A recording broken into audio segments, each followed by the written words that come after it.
Alors ils étaient surpris, choqués, bouleversés. La diplomatie française n'a même pas réagi par rapport à ça. Ils ont pris un moment de calme parce qu'ils n'y croyaient pas. Okay? Les diplomates français quittaient à peine. C'est pour vous dire quoi. C'est une mauvaise blague. Hein. Bref, on continue. Mahatma Idriss Déby, le jeune, est apparemment différent de son père. L'armée française a finalement rendu la dernière base militaire au Tchad.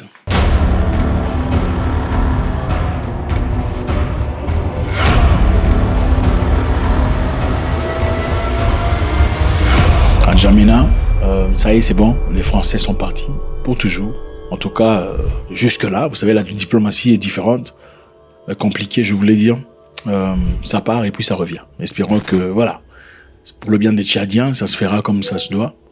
Le Tchad a dit, à travers son président, que le Tchad était assez mature, qu'il était temps maintenant que le Tchad prenne soin du Tchad. Donc l'armée française a rétrocédé ce jeudi sa dernière base militaire tchadienne. La cérémonie était strictement militaire, mettant fin à une présence historique dans ce pays du Sahel. La rétrospection de la base Sergent Hadji Kossé de N'Djamena vient de boucler définitivement la présence française au Tchad, conformément à la volonté des hautes autorités de N'Djamena. Donc, voilà ce qui se passe, les amis. Nous savons qu'au Tchad, très récemment, le président a annoncé son souhait du départ des militaires français, en tout cas de la présence française du Tchad. Nous avons ainsi décidé de mettre un terme à cette coopération militaire pour réorienter notre partenariat avec la France sur des domaines qui auront plus d'impact positif. Ce sont les éléments qui sont très essentiels, très nécessaires. On se pose la question de savoir comment est-ce que les militaires français sont retrouvés au Tchad. Il est évident, il y a plusieurs raisons, mais on sait principalement qu'après la colonisation, la France a signé un accord avec plusieurs pays africains. Et dans cet accord, il y avait plusieurs éléments intéressants qui permettaient à la France de rester en Afrique, dans plusieurs pays, pour préserver son influence en Afrique. Donc, les autres sont partis, les Anglais, tout le bazar, mais les Français voulaient toutefois rester et garder cette influence qu'ils avaient en Afrique. Parce que, comme l'a dit M. Jacques Chirac, la France ne serait nulle part financièrement sans l'Afrique. On oublie seulement une chose, c'est qu'une grande partie de l'argent qui est dans notre porte-monnaie vient précisément de l'exploitation, depuis des siècles, de l'Afrique. Pas uniquement, mais beaucoup viennent de l'exploitation de l'Afrique. Alors, il faut avoir un petit peu de bon sens, je ne dis pas de générosité, de bon sens, de justice, pour rendre aux Africains. Voilà, donc grâce aux Africains, comme le dit le président français, la France existe aujourd'hui sur le plan financier. Sinon, ce serait la pauvreté totale. Donc il fallait trouver un moyen qui fonctionne, qui garde la présence française en Afrique. L'accord fournit le cadre juridique du stationnement de troupes françaises au Tchad. Cette présence était souvent justifiée par le fait qu'elle contribuait à assurer la stabilité et la sécurité dans le pays et dans la région au sens large. Donc, premièrement, il y avait un soutien militaire qui était promis, un soutien militaire de la France, disant que la France défendrait le Tchad en cas de difficulté externe. Donc, au cas où un pays extérieur attaquait le Tchad, les Français sur place réagiraient immédiatement, comme si c'est la France qui était attaquée. C'était l'un des points essentiels de cet accord.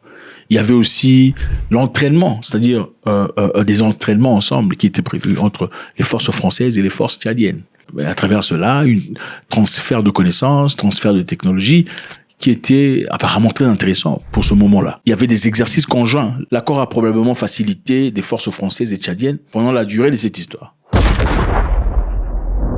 L'accord était sujet à un renouvellement périodique et pouvait être résilié par l'un ou l'autre des parties. Donc, soit la France ou le Tchad, chacun de son gré pouvait choisir de terminer cet accord. Mais bon, l'accord a duré pendant très longtemps. Je vous rappelle que le président Idriss Déby, le vieux, était quand même soutenu par la France. Pourquoi ? Parce que Monsieur Idriss Déby, le vieux, ne dérangeait pas trop les intérêts de la France au Tchad. Nous savons que le Tchad est un pays qui regorge de sources intarissables, de plusieurs histoires. Et comme ça se fait généralement en Afrique, du moment que tu ne déranges pas les intérêts de la France ne te dérangera pas. Tu n'auras jamais des histoires selon lesquelles tu es terroriste, tu es dictateur, tu es bazar. Ce sont généralement seulement ces présidents-là qui choisissent en fin de compte de commencer à travailler pour les intérêts de leur peuple, qui sont généralement jugés terroristes ou dictateurs. Monsieur Idriss Déby a travaillé pour l'intérêt du Tchad, mais aussi pour l'intérêt de la France. Donc il fallait quelquefois justifier la présence française par-ci et par-là. Maintenant, Mahatma Idriss Déby, le jeune, est apparemment différent de son père. Donc, il est venu avec une mentalité toute nouvelle. La présidence. Je voudrais exprimer mon indignation vis-à-vis des propos tenus récemment par le président Macron qui frise les mépris envers l'Afrique et les Africains. Je crois qu'il se trompe d'époque. Ok. Ce qui est intéressant dans cette histoire est qu'il y avait réunion entre le ministre des Affaires étrangères français et monsieur Mahatma Idriss Déby Itno, après sa réélection, qui a été contestée, mais finalement. Ok. Après cette réunion, ce meeting entre la diplomatie française et tchadienne, ils sont repartis en France. À peine arrivés en France, c'est là qu'ils déclarent « Nous ne voulons plus de la présence des Français ici ». Le Tchad est assez mature pour prendre soin du Tchad. Le Tchad a besoin de sa souveraineté. Le Tchad est jaloux de sa souveraineté. Avait-il raison de le faire? Absolument. Le Tchad est un pays indépendant. Le Tchad doit se gérer soi-même. Le Tchad, même s'il a certaines insuffisances, doit apprendre à colmater ses insuffisances. Et comment on colmate ses insuffisances? C'est quand on te permet de faire tes propres erreurs. C'est un peu comme un enfant qui veut toucher le feu. Des fois, il faut le laisser toucher le feu. Et c'est comme ça qu'on apprend. Finalement, en fin de compte, il ne touchera plus le feu. Ou bien c'est un peu comme un enfant qui vit au premier étage. Ok? Vous le laissez, bon, pas au balcon, sinon là-bas il va tomber, il va mourir, mais aux escaliers, vous le laissez un peu tomber.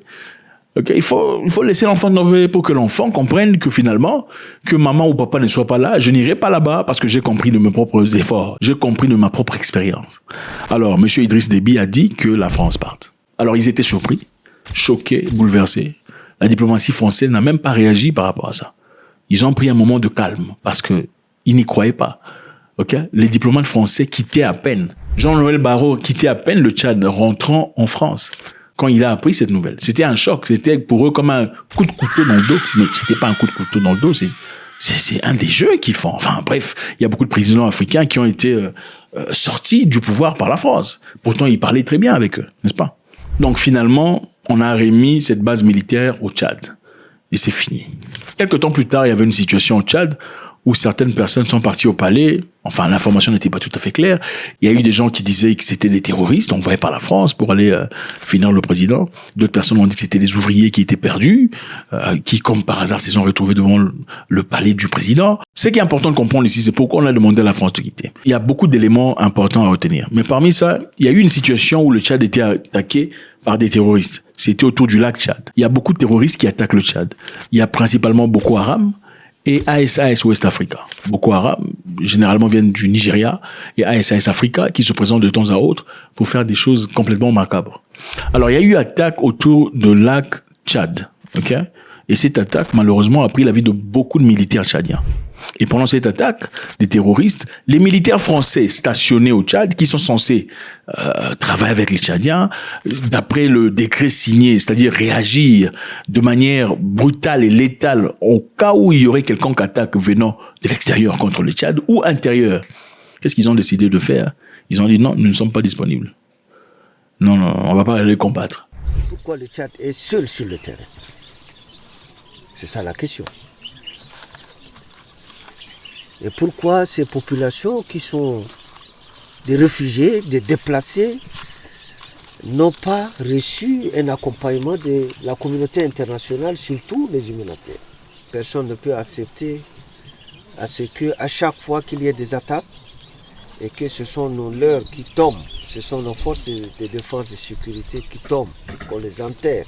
Donc le Tchad avec lequel vous travaillez, le pays qui vous héberge, est en difficulté, sous attaque. Vous êtes présent et armé. Vous ne faites absolument rien. Malgré que votre contrat, évidemment, les accords ne sont pas publics. Okay?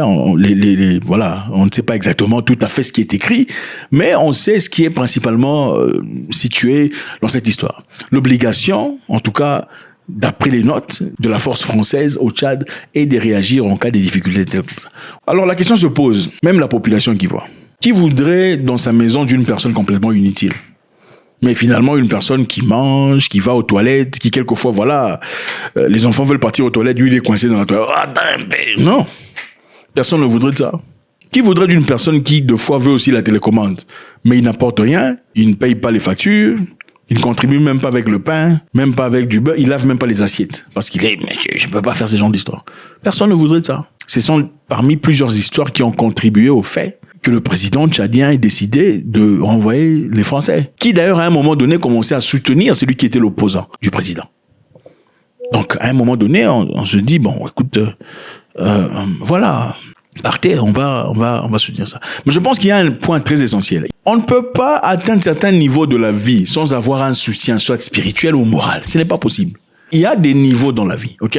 Dans la vie, tu peux t'enrichir, tu peux avoir de l'argent, tu peux atteindre un niveau. Mais pour dépasser ce niveau-là, d'accord, soit tu as Dieu ou bien tu as Satan pour te soutenir mentalement, spirituellement et dans ton identité. Il y a certains niveaux dans la vie, il faut avoir un soutien. Je ne sais pas ce que c'est. Si c'est le pouvoir de ta tribu, le pouvoir de ton grand-père, c'est les diables, c'est la magie chinoise ou Dieu. Quelque chose doit te soutenir. Si dans tout ça, tu n'as absolument rien, qu'est-ce qui va se passer? Celui que vous appelez le diable dira « ce petit, comment il a eu de l'argent ?» Non. Je prends ça, je le lui ravis. Parce qu'il n'a pas de soutien d'ailleurs sur le plan spirituel. Qu'est-ce que je veux dire par là? Le Tchad ne peut pas continuer à être seul, ok? Parce que le Tchad vient de quitter l'Occident, n'est-ce pas? C'est vrai que le Tchad se retourne un peu vers la Russie, mais n'a pas encore vraiment établi un partenariat solide et fort. Le Tchad ne peut pas... Voilà pourquoi vous voyez les Européens sont ensemble. Ils ont quoi? L'OTAN, n'est-ce pas? Les Français, tout ça, les Belges et tout le bazar. Ils font tous partie de l'OTAN parce qu'ils comprennent le principe. Il arrive à un niveau dans la vie, il faut avoir un network. Il faut avoir des gens sur qui on peut compter. OK? Donc, le Tchad peut simplement regarder ce qui s'est passé entre le Niger, le Burkina Faso et le Mali. Au moment où la CEDEAO s'apprêtait pour aller attaquer le Niger et restituer Mohamed Bazoum, qu'est-ce qu'on a dit? Toute intervention militaire contre le Niger s'assimilerait à une déclaration de guerre contre le Burkina Faso et le Mali. Le Mali et le Burkina Faso a dit, si vous osez faire ça, regardez ce monsieur parti en Europe. Ce monsieur est parti en Europe pour demander de l'aide, pour venir détruire la vie des Africains. Notre opposition à l'Union européenne, ce qui a motivé les diverses mesures prises par la CEDEAO et la collaboration que nous recherchons de la part de tous nos partenaires. Comme vous le savez, le monde est un village planétaire. Un événement dans un endroit particulier affecte le monde entier. C'est pourquoi nous estimons qu'il est important de venir en Espagne pour parler à nos partenaires de l'Union européenne afin qu'ils comprennent ce que nous faisons et qu'ils nous apportent le soutien qu'ils sont en mesure de nous apporter. Je viens ici chez vous, Européens, pour vous demander de l'aide pour aller détruire ce que j'appelle mes frères. Voilà, ouais, pourquoi je n'aime pas vos histoires? Mais mon frère, qui est ton frère? Et moi, je suis sorti de votre truc là. Non, je ne suis pas ton frère. Non, je ne suis pas ton frère. Ma fraternité avec toi, tu vas me la prouver. Je veux te le prouver. Si tu ne me prouves pas de fraternité, on n'est pas frère. On peut continuer à se respecter comme vous respectez les Blancs. Voilà. Bref, continuons notre histoire. C'est pour vous dire quoi? C'est une mauvaise blague. Hein. Bref, on continue. C'est pour vous dire quoi? La fraternité se prouve. Okay?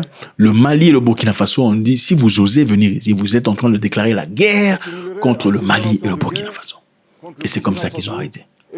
Le Tchad ne peut pas survivre tout seul. Bien sûr, ils peuvent y arriver jusqu'à un certain moment. Mais ça pourrait devenir difficile. Okay? Il y a M. Trump qui est rentré au pouvoir. Et ses intérêts dans le périmètre ne sont pas soutenus. Le Tchad ne le soutient pas. OK? Vous pensez que Trump va regarder comme ça? Il va appliquer des sanctions. S'ils n'ont pas des sanctions, écoutez, on va créer quelque chose. Je pense qu'à un moment donné, il faut comprendre le principe de la vie. OK? Seul, on va vite. Mais en groupe, on va loin. Le Tchad a intérêt à préserver ses propres intérêts. Félicitations aux Tchadiens pour la pression réelle qu'ils ont appliquée sur le Français. Peu importe, c'est même pas parce que c'est la France, ça pourrait être n'importe quel pays. Parce qu'on ne voit pas en France des forces tchadiennes ou quelconque force africaine située en base militaire et tout le bazar. Pourquoi c'est toujours de l'autre sens? Voilà. Je pense que chacun, à un certain moment, doit apprendre à gérer ses propres histoires. Chacun, à un moment donné, doit apprendre à payer ses propres factures. Et si le Tchad s'estime assez mature maintenant pour payer ses factures, gloire au Tchad. God bless.